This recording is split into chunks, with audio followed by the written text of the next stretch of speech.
कहानी की शुरुआत होती है जर्मनी के एक स्कूल में। वहाँ एक अजीब सी घटना की पुलिस इन्वेस्टिगेशन चल रही थी। इसी बीच एक रहस्यमयी औरत स्कूल के सामने आई। उसने बाहर एक टेबल देखा जिसमें खून लगा हुआ था। सबसे अजीब बात ये थी कि पहले फ्लोर की दीवार में एक बहुत बड़ा छेद था, जिसे देखकर ऐसा लगता था मानो किसी ने बहुत ज्यादा ताकत से इस टेबल को वहाँ से फेंका हो। वो औरत तुरंत स्कूल के अंदर गई और देखा कि एक छोटी लड़की कोर्ट में छुपी हुई थी। उस लड़की का नाम वेंडी है। उस लड़की के कान में हेडफोन्स लगे हुए थे। वो खुद को शांत करने के लिए गाने सुन रही थी। उस औरत ने अपना नाम डॉक्टर स्टर्न बताया। उसने कहा कि वो एक सरकारी साइकियाट्रिस्ट है और वेंडी को सुरक्षित जगह पर ले जाएगी। सालों बाद अब वेंडी एक वेट्रेस के तौर पर काम कर रही है। रोज सुबह वो अपनी दवा लेती है। वो अपने पति मार्स, जो कि एक सिक्योरिटी गार्ड है, और बेटे काल के साथ रहती है। उसकी जिंदगी वैसे ठीक है, लेकिन पैसों की बहुत तंगी चल रही थी। उन्होंने अपना घर खरीदने के लिए जो लोन लिया था वो उसकी EMI तक नहीं चुका पा रहे।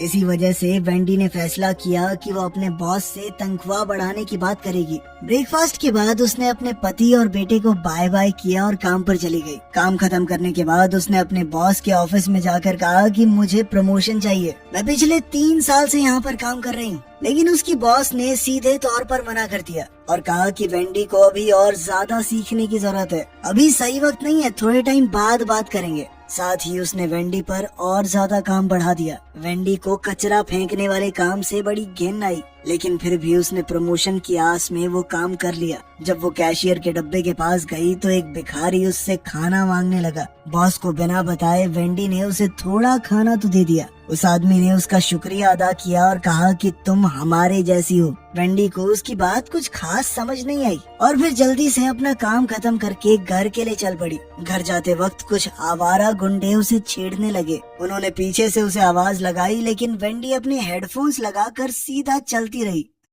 कुछ मिनट बाद वेंडी एक पुल को क्रॉस कर रही थी। तभी एक आदमी उसकी तरफ भाग कर आया। वेंडी को लगा कि ये वही पहले वाले गुंडे हैं, तो उसने अपना बैग घुमा के उस आदमी को मारा। लेकिन ये तो वही भिखारी निकला जिसे उसने खाना दिया था। उस भिखारी ने अपना नाम मेरिक बताया। मेरिक ने वेंडी से पूछा कि क्या तुम रोज अपनी दवाई ले रही हो? वेंडी हैरान हो गई कि इस आदमी को दवाइयों के बारे में कैसे पता। मेरिक ने बताया कि वो दवाई तुम्हारी ताकतों को रोक रही है। वेंडी को लगा कि ये भिखारी पागल है, लेकिन मेरिक ने अपनी बात साबित करने के लिए पुल से छलांग मार दी। वो नीचे रोड पर गिरा और उसे कोई चोट भी नहीं आई। वेंडी ये देखकर चौंक गई कि इतनी नीचे गिरने के बाद भी मेरिक को कुछ नहीं हुआ।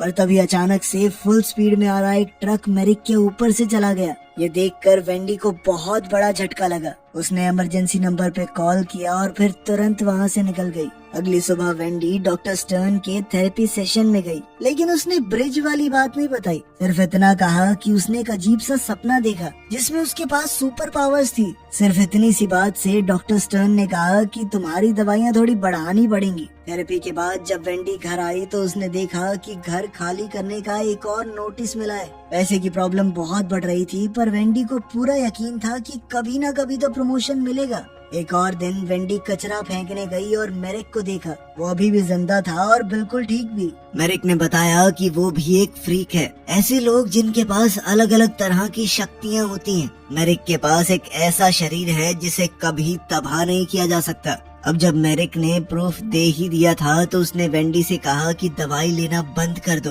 रात को वेंडी ने अपनी दवाइयाँ टॉयलेट में फेंक दी।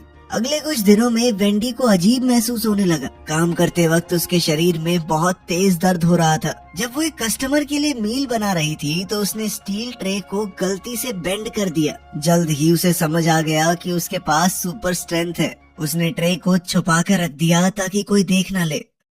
जब वो घर जा रही थी तो वही बदमाश गुंडे उसे छेड़ने लगे। वेंडी ने कहा कि मुझे अकेला छोड़ दो, लेकिन उनके लीडर ने वेंडी को धक्का दे दिया। वेंडी ने गुस्से में आकर उसे बड़ी आसानी से दूर फेंक दिया और जब बाकी लोगों ने भी हमला किया तो वेंडी ने सबको एक एक मुक्के में उड़ा दिया। पहली बार वेंडी को लगा कि वो आजाद और खुश है। अगली सुबह वेंडी बहुत खुश होकर अपना काम कर रही थी। तब डॉक्टर स्टर्न बिना बताए वहाँ आ गई और बोली कि वेंडी ने थेरेपी सेशन को मिस कर दिया। उसने वेंडी को उसकी दवाइयों का फायदा समझाया। वेंडी को शक तो हो रहा था, पर फिर भी उसने वादा किया कि मैं अगले हफ्ते से जरूर आऊंगी। डॉक्टर के जाते ही बॉस वेंडी के पास आई, हाथ में वही मुड़ी हुई स्टील की ट्रे पकड़े हुए। उसने वेंडी पर इल्जाम लगाया कि मुझे पता है तुमने किया होगा ये, और साथ ही कहा कि तुम्हारी सैलरी से पैसे काटूंगी मैं। इस बात से वेंडी को गुस्सा आ गया। उसने बॉस को शर्ट से पकड़ा और हवा में उठा लिया। अगर तूने मेरे पैसे काटे ना मोटी, तो जिंदगी भर पछताएगी। इस हरकत से बॉस डर कर ऑफिस में भाग गई। इसके बाद वेंडी मेरिक से मिलने गई और उससे अपनी पावर्स के बारे में पूछा। मेरिक ने बताया कि दुनिया में हम जैसे बहुत से लोग हैं, लेकिन सरकार वही दवाइयाँ देकर उनकी ताकतों को छुपा रही है। अगर वेंडी को और सच्चाई जाननी है तो उसे थेरेपी बिल्डिंग की जांच करनी चाहिए। वेंडी बिल्डिंग में गई, लेकिन वो पूरी तरह बंद थी। वो सोचने लगी कि बिना शोर किए अंदर कैसे जाऊं। फिर उसे एक सुपर हीरो मूवी याद आई, जिसके अंदर हीरो एक बिल्डिंग से दूसरी में जंप करता है। वेंडी ने भी सोचा कि हो सकता है मैं भी कर लूं, और वो सच में जबरदस्त छलांग लगाकर बिल्डिंग के अंदर घुस ही गई। अंदर वेंडी को एक फाइल मिली जिसमें बहुत से पेशेंट्स के रिकॉर्ड्स थे। उनमें उसके साथ काम करने वाले आदमी एल्मार की फाइल भी थी। ये देखकर वेंडी को शक हुआ कि एल्मार भी एक फ्रीक है। वेंडी उसके घर गई और देखा कि वो अपनी दवाइयाँ लेने ही वाला था। वेंडी ने उसे रोका और बताया कि ये दवाइयाँ तुम्हारी ताकतों को रोक रही हैं। जाहिर सी बात है कि एल्मार को भी ये बात बहुत अजीब लगी, लेकिन वो सुपर हीरो मूवीज का बहुत बड़ा फैन था, तो उसने वेंडी की बात मान ली। साथ ही वो अपने पिता और सौतेली माँ के साथ रहकर परेशान हो चुका था। वो लोग हमेशा उसे नीचा दिखाते रहते। अगर उसके पास सच में शक्तियाँ हैं तो हो सकता है घर में उसकी इज्जत बढ़ जाए। इसीलिए उसने वादा किया कि अब मैं दवाइयाँ नहीं लूंगा।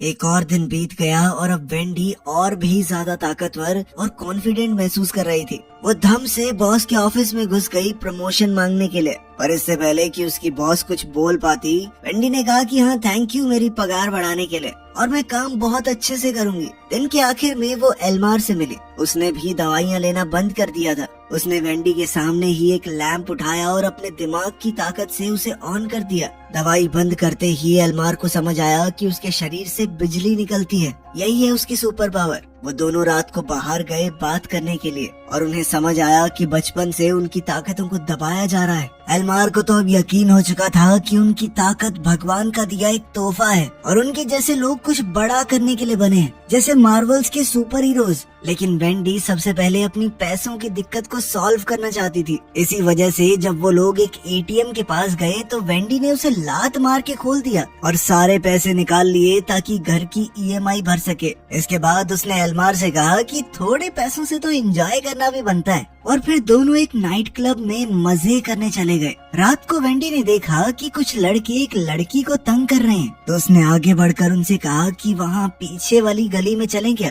जैसे ही वो लोग थोड़ी सुनसान सी जगह पर गए, वेंडी ने सबको पीट दिया। उसकी सुपर स्ट्रेंथ का मुकाबला वो लोग कहाँ कर सकते थे। एक लड़की ने फिर भी पीछे से हमला करने की कोशिश की, पर एल्मार टाइम पर आ गया और उसे बिजली का झटका देकर गिरा दिया। वेंडी ने इसके लिए एल्मार को शुक्रिया कहा और फिर दोनों अपने अपने घर चले गए। घर पहुंचकर वेंडी ने अपने पति को लिविंग रूम में सोते हुए पाया। वो जैसे ही उठा, वेंडी ने उसे लोन चुकाने के लिए पैसे दे दिए और फिर दोनों ने कुछ प्यार भरे लम्हे साथ बिताए। अगले दिन वेंडी अपने बेटे कार्ल को स्कूल से लेने गई और देखा कि 3 लड़के उसे परेशान कर रहे थे। उन बच्चों का लीडर वेंडी को आता देख उसका भी मजाक उड़ाने लगा, लेकिन बच्चों को कुछ करने की बजाय वेंडी ने बड़ी आसानी से उन तीनों की साइकिलें तोड़ दी। कार्ल नहीं जानता था उसकी मम्मी इतनी ताकतवर है। वो वेंडी की पावर देखकर हैरान हो गया। घर का पूरा कर्जा चुकाने के बाद वेंडी ने पूल को भरना शुरू किया ताकि अपने परिवार के साथ थोड़ा समय एंजॉय किया जा सके। लेकिन वेंडी को ये नहीं पता था कि क्लब वाले लड़के पुलिस में कंप्लेंट करने गए हैं और वो ये कह रहे थे कि सुपर स्ट्रेंथ वाली एक औरत ने उनके ऊपर हमला किया। पुलिस को पहले तो ये मजाक लगा, लेकिन फिर चीफ ने एक एक्सपर्ट को बुलाया। ये एक्सपर्ट कोई और नहीं बल्कि डॉक्टर स्टर्न है, जो कि उस औरत के बारे में और जानना चाहती है। इस बीच वेंडी एल्मार को मेरिक से मिलाने ले गई और एल्मार ने अपनी सुपर पावर दिखाई। उसके घर की सारी इलेक्ट्रिसिटी ऑन कर दी। वो तीनों एक साथ बैठकर बात कर ही रहे थे कि तभी मेरिक ने बताया कि और भी लोग हैं उनकी तरह, पर वो सभी एक साइकेट्रिक क्लिनिक के अंदर बंद हैं। ये सुनकर एल्मार ने फैसला किया कि वो सबको बचाएगा और पूरी दुनिया को सच दिखाएगा। लेकिन मेरिक को लग रहा था कि इस सब में रिस्क है, अगर पकड़े गए तो सरकार उन्हें भी बंद कर देगी। लेकिन वेंडी ने कहा कि वो कोई जानवर नहीं है, इंसान है। उनकी क्या गलती अगर वो ताकत के साथ पैदा हुए, उन्हें जिंदगी जीने का एक नया मौका मिलना चाहिए। जब बाकी दोनों का मन नहीं बदला तो मेरिक भी मदद करने को तैयार हो गया और क्लिनिक का रास्ता दिखाया। तीनों गाड़ी में निकल गए और एल्मार ने अपना सुपर हीरो कॉस्ट्यूम दिखाया। वो खुद को इलेक्ट्रोमैन बुला रहा था। उसने बाकी दो के लिए भी कॉस्ट्यूम बनाए थे, पर मेरिक ने वो कपड़े पहनने से मना कर दिया और वेंडी ने सिर्फ लाल रंग के बाल पहन लिए। क्लिनिक पहुंचकर मेरिक और एल्मार ने बाहर वेट किया और वेंडी सिक्योरिटी गार्ड से बात करने गई। गार्ड ने कहा कि बिना परमिशन के कोई अंदर नहीं जा सकता, लेकिन वेंडी ने उससे फ्लर्ट करते हुए उससे बाथरूम का रास्ता पूछा और फिर बड़ी चालाकी से अंदर घुस गई। गार्ड ने जैसे ही मुड़कर देखा, वेंडी ने उसे बेहोश कर दिया और फिर डक्ट टेप से बांध दिया। अब सिर्फ कैमरास को बंद करना बचा था और एल्मार ने एक जबरदस्त झटके से पैनल को बंद कर दिया। पूरा डिफेंस सिस्टम बंद हो गया तो तीनों मिलकर पेशेंट्स को ढूंढने निकल पड़े। लेकिन वो ये नहीं जानते थे कि गार्ड होश में आ गया था। बंधा हुआ होने के बावजूद भी वो अलार्म बटन तक पहुंच गया और बैकअप बुला लिया। उधर वेंडी और उसके साथियों ने पेशेंट्स को ढूंढ लिया था, लेकिन तभी एक पुलिस वाला आ गया और बंदूक तान कर सबको सरेंडर करने के लिए कहा। वेंडी ने एक टेबल को उसकी तरफ धक्का दिया और झटके से पुलिस वाले ने गोली चला दी, जो कि मेरिक को लगी, पर उस पर कोई नुकसान नहीं हुआ। अलार्म बजने लगा और अब तीनों भागने की कोशिश करने लगे, लेकिन बहुत सारे पुलिस वालों ने बंदूक लेकर उन्हें घेर लिया। तभी बाहर जबरदस्त बारिश होने लगी और एल्मार ने उसका इस्तेमाल करके इलेक्ट्रिक चार्ज पैदा किया, जिसने सारे पुलिस वालों को बेहोश कर दिया। आखिरकार वो सब भाग निकले, लेकिन वेंडी थोड़ा घबराने लगी और उसने जल्दी से गाड़ी रोकने को कहा। उसे डर लग रहा था कि बिजली के झटके से पुलिस वाले मर तो नहीं गए। मेरिक ने एल्मार को डांटा अपनी ताकतों का लापरवाही से इस्तेमाल करने के लिए। एल्मार को उसकी आधी अधूरी सी बात समझ नहीं आई। वैसे भी वो मानता था कि ये ताकत भगवान ने उसे किसी मकसद के लिए दी है, पर वेंडी को बहुत बुरा लग रहा था और उसने फैसला किया कि वो सब कुछ भूलकर अपने परिवार के पास लौट जाएगी।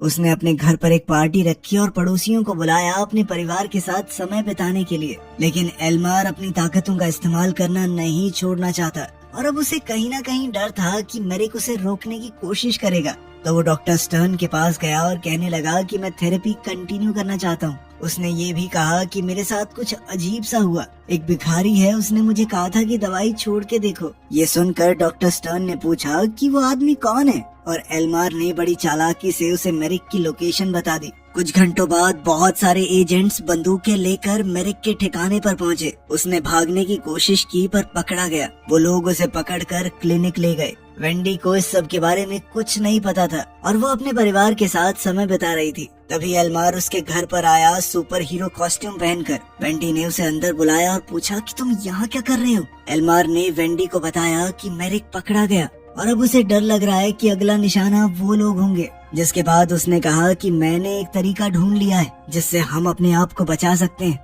वो चाहता था कि वेंडी उसके साथ चले, क्योंकि अगर वो दोनों अपनी ताकत को जोड़ दें तो उन्हें कोई नहीं रोक पाएगा। वेंडी ने इसके लिए मना कर दिया क्योंकि वो किसी को नुकसान नहीं पहुंचाना चाहती और अपने परिवार को खतरे में तो बिल्कुल भी नहीं डालना चाहती। एल्मार को उसकी ये बात पसंद नहीं आई और वो गुस्सा होकर वहाँ से चला गया। उसने फैसला किया कि ये मेरी ताकत है, मैं चाहे इसका जैसे मर्जी इस्तेमाल करूं, कोई मुझे रोक नहीं सकता। उधर वेंडी के घर पर उसके पति ने उससे पूछा कि ये आदमी कौन था और क्या चाहिए था इसे। वेंडी अब सच नहीं छुपा पाई और बताया कि एल्मार एक तरह का सुपर हीरो है। लोग हम जैसे लोगों को फ्रीक्स बुलाते हैं क्योंकि हमारे पास ताकत है, लेकिन आज तक मेरे साइकाइट्रिस्ट ने मुझे जो दवाइयाँ दी उससे मेरी ताकत दब गई थी। मार्स को उसकी बात पर विश्वास नहीं हुआ और कहने लगा कि तुम्हें भ्रम हो रहा है, तुम अपनी दवाइयाँ नहीं ले रही ना टाइम पे। ये जानकर वो डॉक्टर स्टर्न को फोन करने लगा, लेकिन वेंडी ने उसे रोकने की कोशिश की। उसने हल्का सा धक्का दिया था, लेकिन उसकी ताकत बहुत ज्यादा थी। उसके इतने जबरदस्त धक्के से मार्स के हाथ में चोट लग गई।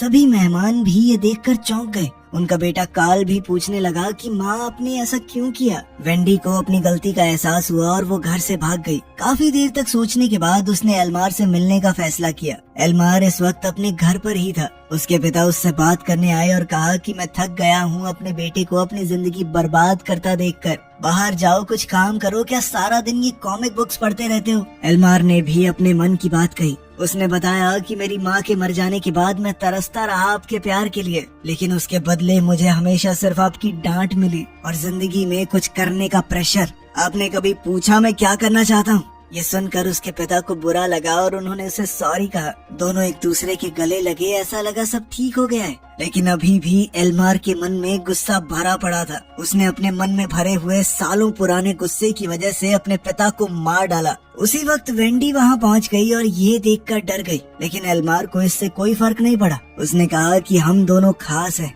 हम पैदा हुए हैं इस दुनिया पर राज करने के लिए। लेकिन वेंडी ये सब नहीं चाहती थी। वो वहाँ से जाने लगी, पर एल्मार ने उसे रोक दिया और बिजली का झटका देकर बेहोश कर दिया। कुछ घंटों बाद वेंडी एक कमरे में बेड पर बंधी हुई जागी। उसके पास डॉक्टर स्टर्न बैठी थी। वेंडी ने भागने की कोशिश की, पर डॉक्टर ने कहा कि मैं सिर्फ तुम्हें बचा रही हूँ। खासकर उस पुरानी घटना के बाद वेंडी को याद आया जब वो स्कूल में अपनी माँ के साथ प्रिंसिपल ऑफिस में गई थी। प्रिंसिपल ने उसके हेडफोन्स ले लिए थे। इस बात से वेंडी को बहुत गुस्सा आ गया। उसने अपनी ताकत से टेबल को प्रिंसिपल की तरफ धकेल दिया और प्रिंसिपल दीवार तोड़कर टेबल के साथ ही बाहर जा गिरा। ये सब याद करके वेंडी को बहुत बुरा लगा। डॉक्टर स्टर्न ने उससे कहा कि तुम्हें ट्रीटमेंट की जरूरत है ताकि तुम दूसरों को नुकसान न पहुंचाओ। इसके बाद डॉक्टर स्टर्न ने मार्श से भी बात की कि उन्हें अपने बेटे का चेकअप भी करवा लेना चाहिए कि कहीं उसके अंदर भी ताकत तो नहीं आ गई। वेंडी अब डॉक्टर की बात मानने लगी और क्लिनिक में और ज्यादा जाने लगी। दिन गुजरने लगे और दवाई के इफेक्ट से वेंडी कमजोर होने लगी, लेकिन अब वो अपनी ताकत से खुद ही डरने लगी थी। रात को जब नर्स उसे दवाई देने आने वाली थी, तब एल्मार वहाँ आ गया। उसने वेंडी को एक म्यूजिक प्लेयर दिया, बिल्कुल वैसा ही जैसा बचपन में उसके पास था। उसने कहा कि अपनी असलियत को अपनाओ और यहाँ से निकल चलो, लेकिन वेंडी ने मना कर दिया और मदद के लिए चिल्लाने लगी। इतने में एल्मार वहाँ से चला गया और बोला कि एक दिन तुम मेरे पास जरूर आओगी। कुछ मिनटों बाद पूरे शहर में ब्लैकआउट हो गया। पावर प्लांट में कोई दिक्कत आ गई थी। उस वक्त मार्स और काल घर पर ही थे जब किसी ने दरवाजा खटखटाया। दरवाजा खोलते ही एल्मार सामने आया। मार्स ने उसे पहचान लिया और कहा कि चले जाओ यहाँ से। जब एल्मार प्यार से नहीं गया तो मार्स ने उसे मुक्का मार दिया, लेकिन एल्मार ने कहा थोड़ा शांत रहो और हाथ बढ़ाकर कहा कि उठाओ मुझे। उधर क्लिनिक में पावर कट से सारे लॉक खुल गए थे और लोगों ने इधर उधर भागना शुरू कर दिया। वेंडी भी जल्दी से वहाँ से निकली क्योंकि उसे अपने परिवार की फिक्र हो रही थी, लेकिन डॉक्टर स्टर्न गार्ड के साथ उसे रोकने आ गई। गार्ड वेंडी को पकड़ने गया, पर मेरिक ने आकर गार्ड को गिरा दिया। डॉक्टर स्टर्न ने गार्ड की बंदूक उठाई और वेंडी पर तान दी। घबराहट में गोली चल गई जो कि मेरिक को जा लगी। दवाइयों की वजह से उसकी ताकत काम नहीं कर रही थी और वो वहीं पर गिर पड़ा। ये देखकर वेंडी को बहुत गुस्सा आया और उसने गुस्से में डॉक्टर को धक्का दे दिया, लेकिन बेचारा मेरिक इस घाव से बच नहीं पाया। मरने से पहले उसने वेंडी से कहा कि सच दुनिया को बताओ, उन्हें पता होना चाहिए हमारे बारे में। वेंडी घर भागी और देखा कि एल्मार काल के साथ खड़ा था। उसके आसपास स्लॉट कार का ट्रैक लगा है जिससे एल्मार बिजली से उसे मार सकता है। एल्मार ने फिर से वेंडी को ऑफर दिया कि मेरे साथ चलो, हम मिलकर दुनिया पर राज करेंगे, लेकिन वेंडी ने मना करते हुए उस पर हमला बोल दिया। लेकिन अभी वेंडी की ताकत पूरी तरह से वापस नहीं आई थी। एल्मार ने उसे मार कर दूर उड़ा दिया। वेंडी बाथरूम के पास गिरी जहाँ पर मार्स भी तारों में फंसा हुआ था। उसने वेंडी की तरफ बिजली के झटके को सोखने वाले रबड़ ग्लव्स फेंक दिए। अब वेंडी जल्दी से ग्लव्स पहनकर एल्मार पर हमला करने लगी। उसके जोरदार धक्के से एल्मार खिड़की से सीधा पूल में जा गिरा। उसके शरीर में उस वक्त काफी बिजली थी और पानी में गिरते ही उसके अपने ही शरीर में शॉर्ट सर्किट हो गया और वो वहीं पर मारा गया। लड़ाई खत्म हो गई। वेंडी ने अपने परिवार को बचा लिया। उसने उन्हें बताया कि उसे कुछ दिनों के लिए भागना पड़ेगा क्योंकि उसे और लोगों को भी ढूंढना है जिनके पास शक्तियां हैं। काल और मार्स ने उसकी सच्चाई को अपना लिया। वेंडी वहाँ से चली गई और कुछ देर बाद एजेंट्स उनके घर पर पहुँचे जहाँ पर उन्हें एल्मार की डेड बॉडी मिली। कुछ दिन बाद वेंडी ने अपने मिशन को शुरू कर दिया। दूसरे फ्रीक्स को ढूंढना, उन्हें आजाद करना और सच दुनिया के सामने रखना। अब वो किसी भी हाल में अपने लोगों की सच्चाई दुनिया के सामने लाने से पहले रुकने नहीं वाली थी। वीडियो पसंद आई तो लाइक कर देना, चैनल को सब्सक्राइब कर लेना। मिलते हैं अगली वीडियो में।